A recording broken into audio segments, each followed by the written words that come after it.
सिद्धार्थ शुक्ला पर सारा गुरपाल ने एक और बड़ा इल्जाम लगाया है। जी हाँ, क्या है पूरी बात, चलिए आपको बताती हूँ इस वीडियो में। हेलो दोस्तों, मैं हूँ ज्योति पाठक और आप देख रहे हैं फिल्म विंडो। और अगर आपने हमारे चैनल को अब तक सब्सक्राइब नहीं किया है तो जल्दी से सब्सक्राइब कर लीजिए।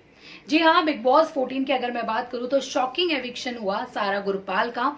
और उनके एविक्शन का जो डिसीजन था वो सीनियर्स के द्वारा लिया गया था और जो मेजर इंपॉर्टेंट रोल प्ले किया था वो सिद्धार्थ शुक्ला ने किया था उनके एविक्शन का।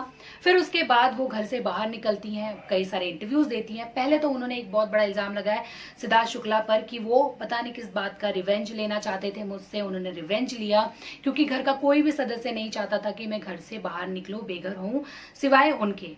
हिना और गौहर चाहती थी कि निशांत एविक्ट हो और उसके बाद वो मेरे ही नाम पे अड़े पड़े थे।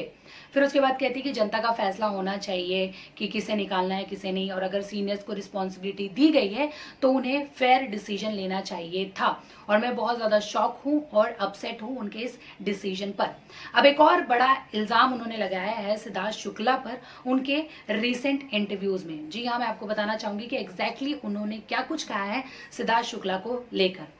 वो कहती हैं कि सिद्धार्थ शुक्ला चाहते थे कि मैं उनकी गोद में बैठ के डांस करूं, लेकिन मैंने नहीं किया।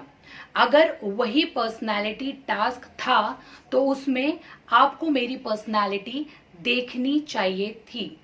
और मेरी पर्सनालिटी यही है कि मैं इस तरह काम नहीं कर सकती, इस तरीके का काम नहीं करती।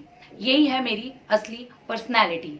तो इतनी बड़ी बात कह दी है सारा गुरपाल ने सिद्धार्थ शुक्ला को लेकर। अब मैं आप लोगों से जानना चाहूंगी, मुझे बताइए कि जो बातें कही है सारा गुरपाल ने आपको कितनी सही कितनी गलत लग रही है।